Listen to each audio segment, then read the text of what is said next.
이 시간 저희들이 에레미야가 4장을 읽었습니다.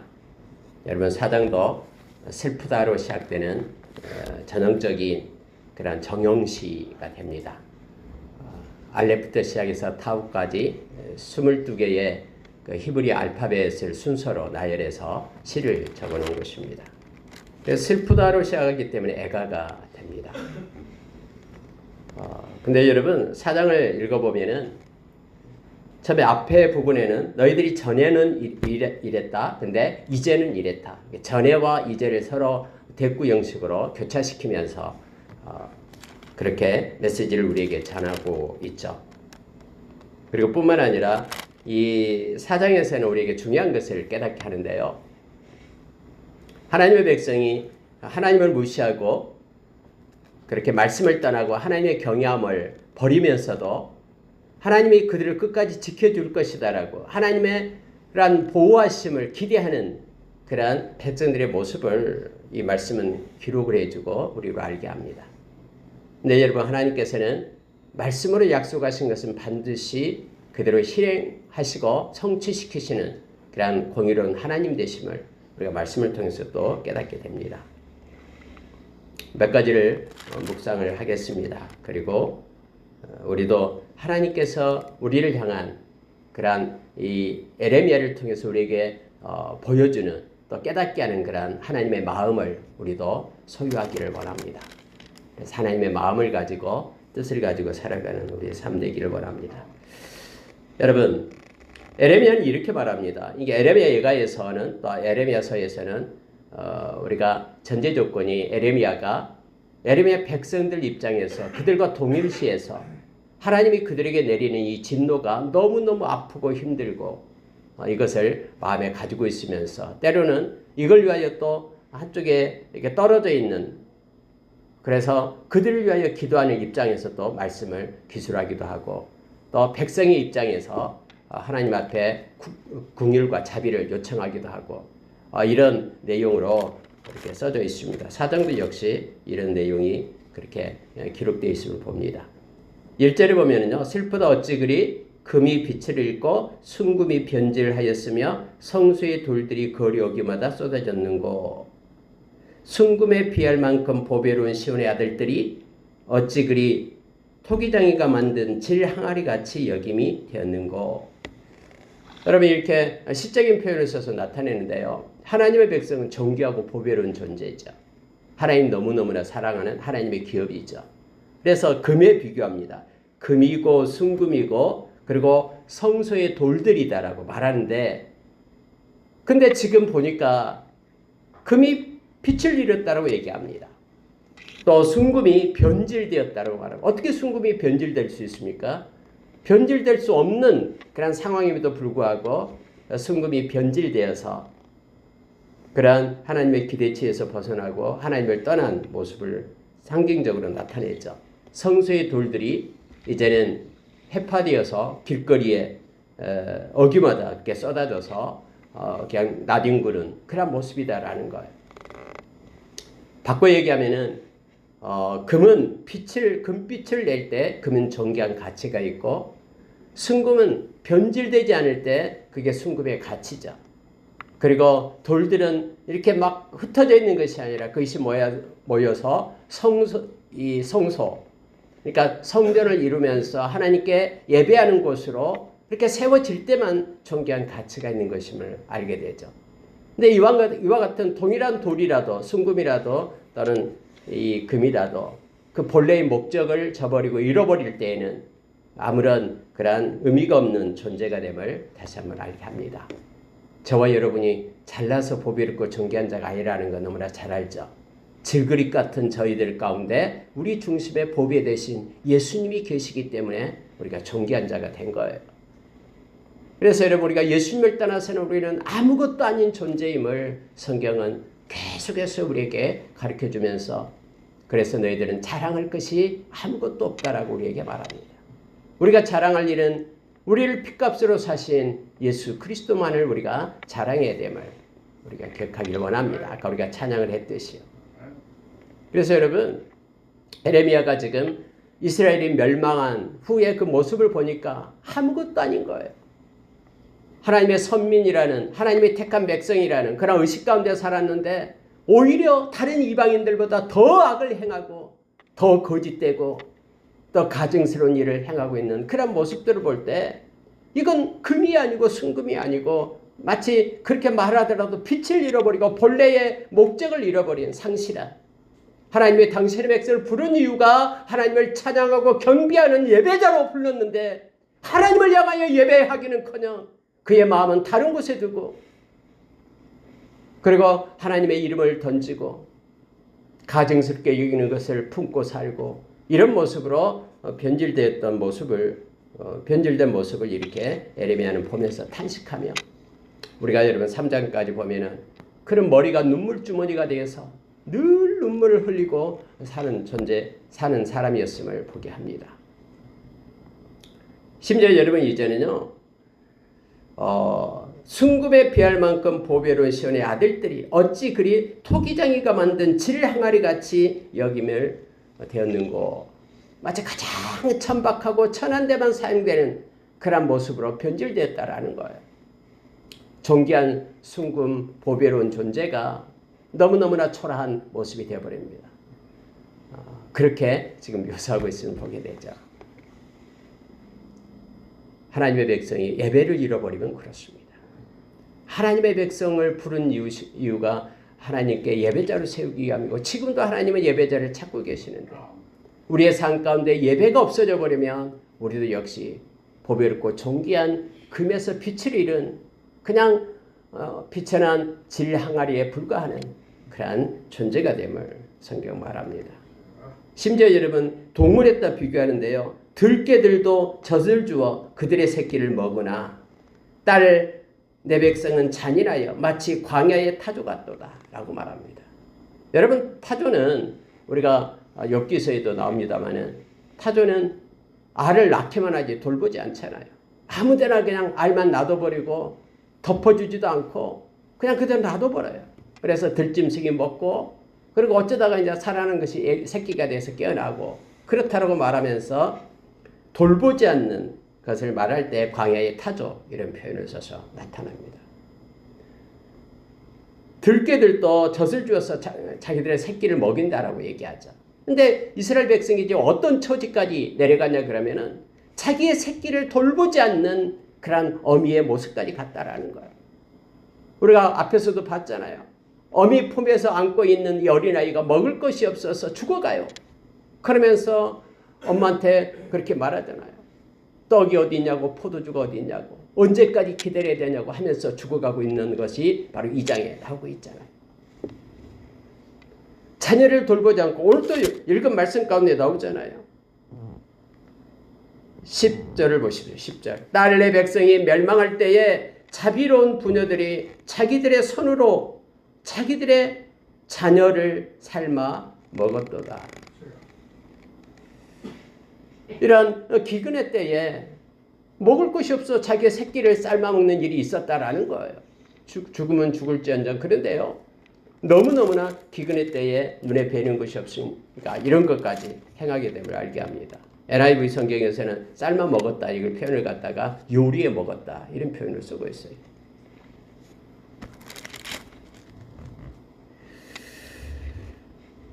자, 여러분 4절 보십시오. 젖먹이는 목말라서 혀가 입천장에 붙으며 어린 아이들이 떡을 구하나 떼어줄 사람이 없도다. 맛있는 음식을 먹던 자들이 외롭게 거리거리에 있으며, 이전에는 붉은 옷을 입고 자라난 자들이 이제는 걸음더미를 안았도다.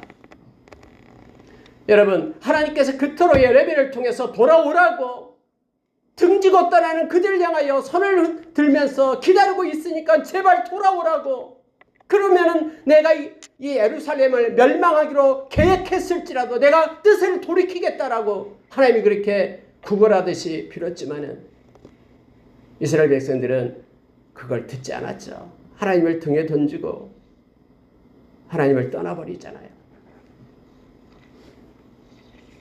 그래서 나타나는 현상이 지금 이 모습이다라는 거예요. 하나님은 세 가지 것을 가지고 우리에게 말씀해 주죠. 칼과 기근과 전염병으로 내가 그들을 책망하리라 라고 말합니다.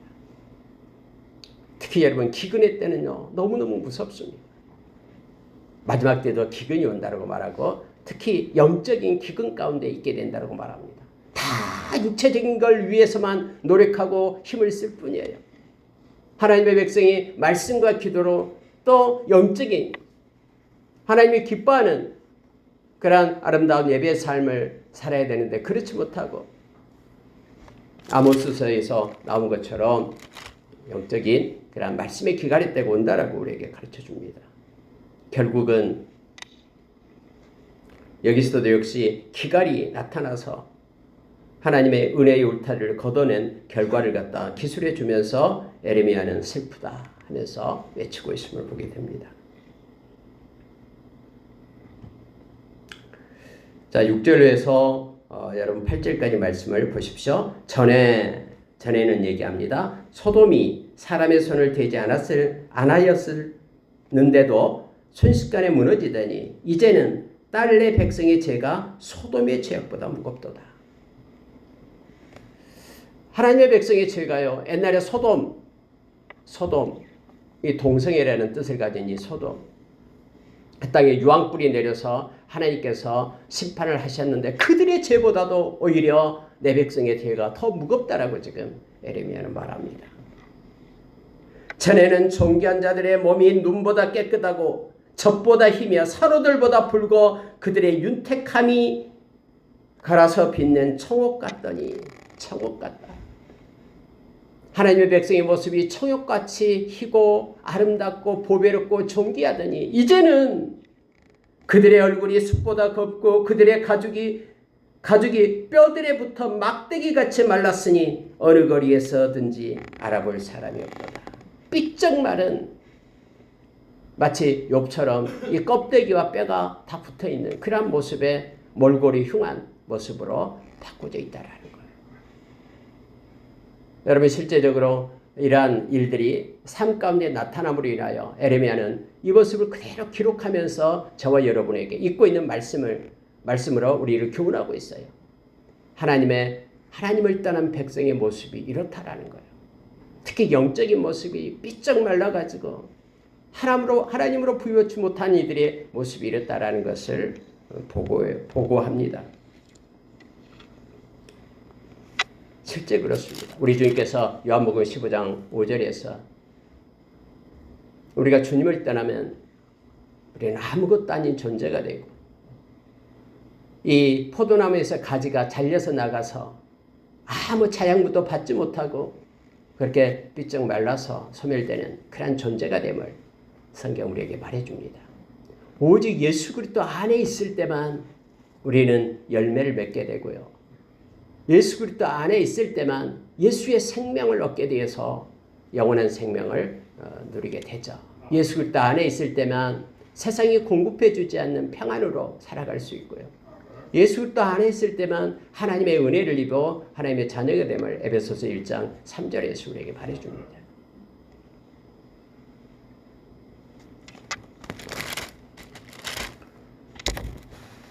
자, 여러분 10절 다시 한번 보겠습니다.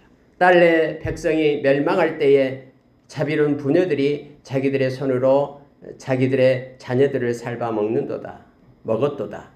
자비로운 부녀라는 자비라는 그 단어를 갖다 앞에 썼죠.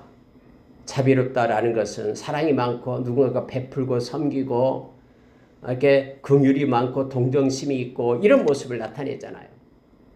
근데 그렇게 고상한 그들이 자기 아이를 갖다가 삶아 먹을 정도에까지 내려갔다라고 말합니다. 그러한 형편에까지 가게 되는 거예요. 늘 저와 여러분이 영적 기간에 빠지지 않도록 기도하며 힘쓰기를 원합니다. 여러분 한 번 빠지면 회복이 잘 되지 않습니다. 그리고 이 영적인 기갈 상태에 영적인 부유함을 떠나가게 될 때는요. 세상이 너무나 삭막해지고요. 너무너무 마음이 힘들어서 지치게 됩니다. 그러나 아무리 몸이 피곤하고 힘들지라도 우리가 영적인 하나님으로부터 하나님의 부유함을 가지고 살아가게 될 때 주님은 늘 우리에게 은혜의 빗줄기를 비치며 새 힘을 공급해 주십니다. 그래서 우리를 붙들고 우리를 일으키며 함께 동행하시는 하나님을 우리가 만나게 됩니다. 12절 한번 보시기 바랍니다. 대적과 원수가 예루살렘 성문으로 들어갈 줄은 세상의 모든 왕들과 천하 모든 백성이 믿지 못하였도다. 여러분, 백성들이 진짜 그랬어요. 진짜 거짓 선지자들 때문에 절대로 평안하고 망하지 않고 이제 곧 하나님이 회복시킬 것이고 하나님이 살아계시기 때문에 우리가 예루살렘 성전에만 있기만 하면은, 붙어 있기만 하면은 하나님께서는 당신의 백성들을 반드시 지키시고 인도하신다라는 그러한 거짓 선지자의 말을 듣고 그들이 회개하며 돌이키지 않았음을 우리는 너무나 잘 압니다. 그래서 여러분, 대적과 원수가 예루살렘 성문으로 들어갈 줄은요 몰랐어요. 그들은 믿지 않았어요. 그들은 마음은 하나님으로부터 떠나 있었음에도 불구하고 하나님의 보호하심만 기다리고 기대하고 있었던 거예요. 말씀은 버려버리고 하나님의 경고는 듣지 않고요. 심지어 여러분, 이들뿐만 아니라 주변에 있는 그런 민족들도 예루살렘이 멸망당할 것이라고는 생각지 않았어요. 원래 예루살렘은 그 난공불락의 성이었거든요. 다윗이 점령하기 전까지 그 누구도 점령해 본 적이 없는, 뿐만 아니라 지금까지 하나님께서 지키시고 함께 하셨던 곳이 바로 그곳이었잖아요. 그런데 예루살렘 성이 불타고 성전이 불타고 이러한 일이 있게 되었음을 성경은 우리로 하여금 알게 하죠. 여러분, 저와 여러분도 때론 그렇지 않습니까? 하나님께서 실은 하나님께서 미워하고 기뻐하지 않는 일, 가증스럽게 여기는 일을 마음으로 또는 삶으로 그렇게 행하면서도 하나님이 나를 지켜주실 거야, 보호해 주실 거야 라는 그러한 여기에 있는 백성들과 같은 생각을 가지고 있지는 않는지 이 시간에 우리를 향하여 자문해 보기를 원합니다. 성경은 이렇게 말합니다. 13절 보십시오. 그의 선지자들의 죄들과 제사장들의 죄악들 때문이니 그들이 성읍 안에서 의인들의 피를 흘렸도다. 하나님의 말씀대로 살려고 하고 말씀을 외치는 자들을 갖다 결박하고 옥에 가두고 피를 흘리게 하고 죽이고 하는 일들을 그들이 했다라는 거예요. 그들이 거리거리에서 맹인같이 방황하며 그들의 옷들이 피에 더러워졌으므로 아무도 만질 수 없도다. 사람들이 그들에게 외쳐이르기를 저리 가라, 부정하다, 저리 가라, 저리 가라, 만지지 말라 하였으며 그들이 도망하여 방황할 때에 이방인들이 말하기를 그들이 다시는 여기서 살지 못하리라 하였도다. 특히 여러분, 여기서 선지자들, 제사장들을 말하고 있는데요. 그들은 하나님의 말씀을 보존하고 말씀을 지키고 말씀을 외치고 가르치고 그리고 하나님의 말씀을 전해야 될 그들이잖아요. 영적인 리더들입니다.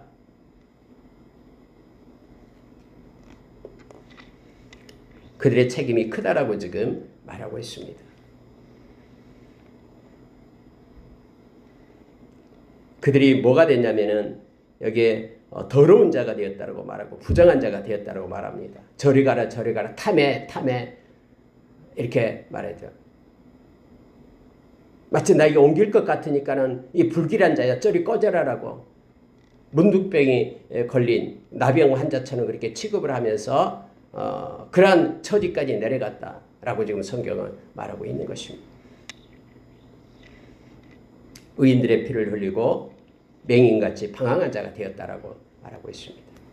마지막 때도 거짓 선지자는 여전히 있을 겁니다. 그리고 마태복음 24장에서 말했듯이 적그리스도가 나타나서 많은 사람들을 유혹하는데 믿는 자까지 미혹할 것이라고 말합니다. 그리고 특히 눈에 보이는 그러한 기적을 하늘에서 불이 내리게 하고 금송아지가 말을 하게 하고 하는 그러한 놀라운 그러한 일들을 행하면서 많은 이들의 마음을 훔쳐갈 것이라고 말하고 있습니다. 특히 그들 가운데 진리의 말씀이 없는 사람들은 다 무너지게 될 것이다라고 데살로니가 후서 2장에서 10절 이하에서 우리에게 가르쳐주고 있죠. 그런데 하나님께서는 그대로 심판하신다라고 말씀을 합니다. 여러분, 성경 어디에도 기적이 어떤 이적이 구원을 이루었다라는 내용이 없어요. 물론 그것들을 통해서 하나님의 말씀이 힘있게 증거되도록 돕게끔 했다라는, 우리가 마가복음 16장 마지막 절 20절 말씀에도 역시 말씀을 증거할 때 많은 표적과 기사가 하나님의 손이 나타나서 주님이 함께함으로 인하여 말씀을 힘있게 증거되도록 도왔다라고 말합니다. 그래서 모든 것들이 말씀을 우리가 더 믿고 의지하게끔 도움을 주는 것들입니다. 그것 자체가 구원을 이루는 것은 아무것도 없음을 성경은 우리에게 말해주고 있죠.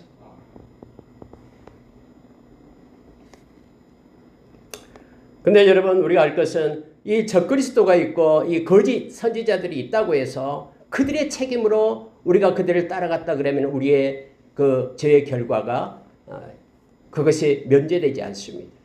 성경은 분명하게 저와 여러분이 자유의지를 가지고 분별하면서 이 세상을 살아갈 것을 성경은 말씀해주고 있죠. 원래 그런 불못은 악한 선지자, 악한 영을 갖다 가둔다고 그랬죠. 그곳에 던져서 심판하는데 그들을 따르는 이들까지 그곳에서 심판을 받게 됨을 성경은 말해주고 있습니다. 16절 보시기 바랍니다. 여호와께서 노하여 그들을 흩으시고 다시는 돌보지 아니하시리니 그들이 제사장들을 높이지 아니하였으며 장로들을 대접하지 아니하였음이로다. 여기서 이제 사람에 대해서, 주변에 있는 많은 사람들에 대해서 말하고 있는데요. 이제 하나님께서 역시 하나님의 말씀을 따르지 않고 거짓 선지자를 따라가는 이들을 하나님께서는 심판하시며 함께 하신다고 말합니다. 17절 말씀은 우리에게 중요한 것을 기억하게 합니다. 우리가 헛되이 도움을 바람으로 우리의 눈이 상함이여 우리를 구원하지 못할 나라를 바라보고 바라보았도다.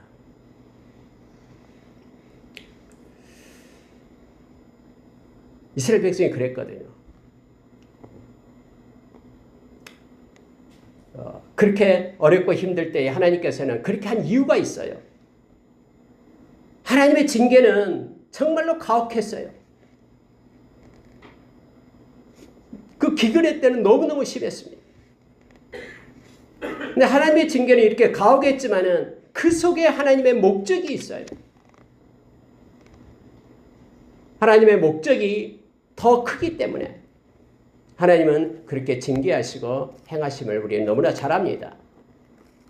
우리가 히브리서 12장의 말씀처럼 하나님은 하나님의 백성이 하나님의 의를 가지고 의의 열매 맺기를 원하신 거예요.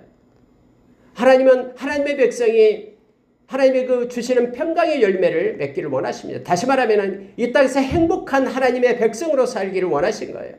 정말로 하나님께서 보시기에 아름답고 온전한 자로 아무도 멸망당하지 않고 구원받는 자로 그렇게 살기를 하나님은 원하셔서 징계하신다고 말합니다. 징계가 없는 아들은 자식이 아니라 사생자라고 그렇게 표현해주고 있죠. 에레미야서 29장 11절에서 13절의 말씀을 보면은 하나님께서 에레미야에게 그렇게 말하죠. 하나님의 백성을 향한 하나님의 생각이 있다라고 말합니다. 그것은 이렇게 표현합니다. 여호와의 말씀이니라. 너희를 향한 나의 생각을 내가 아나니 평강이요 재앙이 아니니라. 너희에게 미래와 희망을 주는 것이니라. 너희가 내게 부르짖으며 내게 와서 기도하면 내가 너희들의 기도를 들을 것이요 너희가 온 마음으로 나를 구하면 나를 찾을 것이요 나를 만나리라. 하나님이 무엇을 원하셔서 지금 재앙을 내리고 징계를 하고 있는지를 우리에게 가르쳐주고 있습니다. 우리를 부르는 거예요. 하나님을 마구마구 멀리 떠나는 그들을 다시 불러서 하나님의 앞으로 품으로 돌아오게 하려는 목적이 있음을 성경 말합니다. 그래서 나의 계획이 있다. 계획이 있어서 이런 재앙을 내리고 징계를 내리는 것이다라고 말합니다. 이 징계보다도 더 크고 소중한 것을 위하여, 그것을 위하여, 그 존귀한 생명을 위하여 주님께로 돌아와서 주님의 영원한 생명을 얻게 하는 것이 주님의 목적임을 알게 합니다. 그래서 주님을 찾고 찾으라라고 말합니다. 어떤 순간에 있든 주님의 이름을 부르는 자들은 구원을 얻습니다. 안 될 것 같아도 됩니다. 우리의 지각을 뛰어넘어서 하나님은 모든 것을 이루시고 행하시는 온전하시고 또 전지하시고 전능하신 하나님 되시기 때문에 그렇습니다. 여러분, 그때 이스라엘 백성들이요, 자기들을 구원하지 못할 나라를 바라고 또 바랬습니다. 애굽에 가서 구걸하고요, 또 때로는 한쪽으로는 바벨론에 가서 구걸하고요, 아수르에 가서 구걸하고요, 좀 살려달라고 구걸해요. 근데 하나님이 원하신 것은 하나님 앞에 엎드리기를 원했는데 그들은 가서 다른 사람한테 가서 손 내밀면서 도와달라고 그들의 도움을 요청하면서 기다리고 얼마나 기다렸는지 눈이 상했다라고 말합니다. 헛되이 도움을 바람으로 우리의 눈을 상했다라고 그렇게 말하고 있습니다. 가장 먼저 해야 될 일이 하나님 앞에 나와서 기도하며 마음을 찢고 하나님 앞에 도움을 요청하는 것입니다. 하나님은 절대로 귀찮아하지 않습니다. 어제 오고 또 오고 오늘 오고 아침에 오고 저녁에 와서 하나님의 이름을 불러도 하나님은 기뻐하며 더 큰 은혜로 우리와 함께 하실 줄 압니다. 여러분 20절 내려가면요, 우리의 콧김 곧 여호와께서 기름 부으신 자가 그들의 함정에 빠졌으며 우리가 그를 기다리며 우리가 그를 가리키며 전에 이르기를 우리가 그의 그늘 아래에서 이방인들 중에 살겠다 하던 자로다. 우리의 콧김이라는 표현으로 썼습니다만은 이 콧김이라는 것이 뭐냐면요, 영어로 표현하면 life breath. 그러니까 생명의 호흡. 마치 여호와께서 기름 부은 자, 여기서는 이제 왕을 얘기하겠죠. 시드기야 왕을 얘기합니다. 그러니까 하나님의 그런 왕의 권세를 가지고 왕이 하나님의 백성들을 이끌고 일으켜야 되잖아요. 그들을 보호하고 책임져야 되잖아요. 그래서 여러분, 이 우리의 생명은 이 왕에게 손에 달려있는 거예요. 왕이 항복하면은 바벨론 왕한테 느부갓네살 왕이 항복하라고 했잖아요. 근데 항복하지 않았습니다. 그래서 이런 모든 생명이요, 항복하지 않고 그래서 초토화된 거예요. 다 죽게 된 거예요. 불타고요. 예루살렘 성전도 불타게 된 거예요. 예레미야가 그렇게 하나님 말씀입니다. 시드기야여 항복하십시오. 그래야지만 당신 자녀들도 살고 당신 부인도 살고 예루살렘도 살고 다 삽니다. 하나님이 이렇게 명령합니다. 하나님이 회복시키겠답니다. 근데 시드기야는 말씀을 버렸죠. 하지 않죠. 그래 다 죽었습니다. 우리의 콧김 곧 여호와께서 기름 부은 자가 그들의 함정에 빠졌으며 이렇게 되어 있습니다. 이 그들의 함정이다 할 때 그들은 물론 그 여러 가지 세력이 있겠죠. 왕의 주변의 세력들요. 애국심에 불타면서 절대로 우리는 끝까지 죽을 때까지 항쟁하자고 하는 이들, 하나님의 말씀 듣기보다는 예레미야를 죽여라라고 가두라고 하면서 그렇게 몰아세웠던 이들이에요. 그들의 함정에 빠져서 결국은 이렇게 되었다라고 말합니다. 우리가 그의 그늘 아래에서 이방인들에게 살겠다 하던 자들 중에서 살겠다 하던 자들. 근데 여러분, 하나님의 기름 부은 자가 잡혔어요. 눈이 뽑혔어요. 그리고 끌려서 와서 바벨론 감옥에 갇혀서 죽었어요. 그의 그늘 아래서 살고자 했는데 그들의 기대에 불과하잖아요. 여러분, 세상은 우리의 연합된 그런 힘에 의해서 이루어진 게 아니에요. 서로 동의를 얻었다고 서로 정책을 정하고 계획을 짰다고 그대로 이루어진 게 아니에요. 세상은 모두가 하나님의 말씀으로 그렇게 이루어져가며 굴려갑니다. 성취되어 갑니다. 그래서 여러분, 100명 중에서 99명이 이걸로 결정하고 가더라도 말씀에 비춰 아니면 나 혼자 서야 돼요. 다수결의 원칙에 의해서 세상이 정해지고 나타나고 운영된 것이 아니라 하나님의 말씀에 의해서 이루어짐을 우리가 기억하기를 원합니다. 여러분, 말씀 마치겠습니다. 오늘 4장에서는 이전에 하나님을 섬기며 하나님께 찬양하고 하나님의 백성으로 섰을 때는 존귀하고 보배로운 존재였는데 그들이 하나님을 떠나고 하나님을 버릴 때, 그리고 하나님으로부터 그들이 책망받을 때의 모습은 너무너무나 초라하고 비천한 모습을 에레미야는 그걸 우리 조명시켜줘요. 그러므로 인하여 저와 여러분이 늘 하나님과 함께 동행하는 자로 하나님이 주신 기쁨으로 살아갈 것을 요청을 합니다. 그리고 여러분, 하나님이 이렇게 징계를 내린 데에는 반드시 하나님의 뜻이 있고 목적이 있음을 우리로 하여금 기억하게 하는 거예요. 그래서 우리가 늘 하나님께 기도할 때 어떤 일이 있으면은 그걸 놓고 하나님 앞에 물어야 됩니다. 하나님, 이걸 통해서 저에게 주시는 하나님의 뜻, 계획이 무엇입니까? 하나님의 때까지 제가 견디어내겠습니다. 저에게 힘을 주십시오.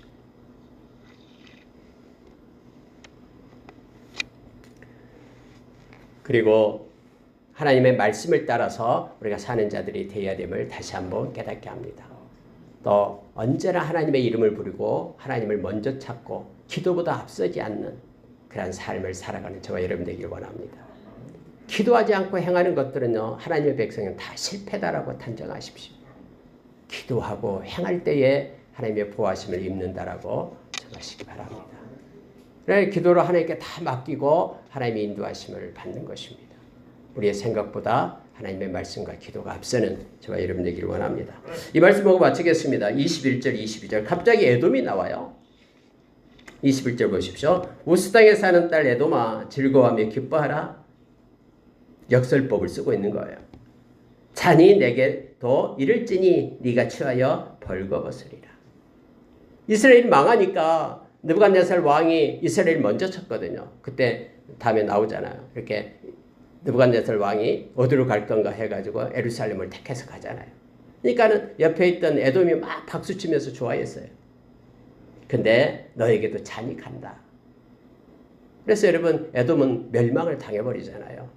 그리고 그 뒤로 나라가 서지 못했음을 우리는 잘 압니다. 딸 시온아, 내 죄악의 형벌이 다하였으니 주께서 다시는 너로 사로잡혀 가지 아니하게 하시리로다. 이제 하나님이 심판을, 이제 하나님이 이렇게 책망을 하셨고 심판하셨고, 이제 말씀의 약속처럼 너희들은 미래가 있고 소망이 있다. 하나님이 너희들에게 이제는 새로운 하나님이 인도하심이 있다라고, 돌아오게 하겠다라고 말씀의 약속을 주셨잖아요. 그런데 에돔아, 주께서 내 죄악을 벌하시며 내 허물을 드러내시리로다 해서, 이것은 에돔을 말하고 있는데요. 대표적으로 이제 세상을 나타낼 때 바벨론, 애굽, 또 에돔 이렇게 대표성을 쓰고 나타내기도 합니다. 시편 137편 1절에도 에돔에 대한 것이 나옵니다. 그래서 세상이, 하나님의 백성이 하나님의 책망을 받을 때 막 기뻐하고 좋아합니다. 여러분, 예수님이 십자가에 못 박힐 때 막 세상을 얼마나 즐거웠는지 아십니까? 잔치를 벌리고 막 예수님 십자가에 못 박힌 예수님을 조롱하고 침뱉고 야단났죠. 낄낄대면서 말이에요. 내려와 봐라. 네가 무슨 그리스도냐. 그들이 이긴 줄 알았습니다. 근데 여러분, 십자가로 예수님께서 그 부끄러움을 개의치 않았던 것은 저와 여러분을 살리기 위하신 것입니다. 그 구원이 저와 여러분에게 임한 것입니다.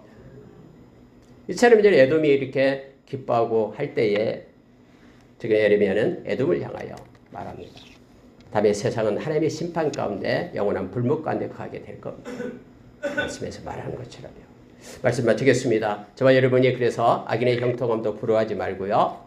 또 말씀과 기도로 하나님 앞에 더 가까이 나가는 우리가 되기를 원합니다. 고난이 오면 올수록 더욱더 하나님께 가까이 가는 거예요. 고난이 오면 올수록 더 멀어지는 것이 아니라 더욱더 하나님께 가까이 가며 하나님의 뜻을 이루도록 우리가 인내하며 하나님의 뜻을 기다리는 자 되기를 원합니다. 함께 기도하겠습니다.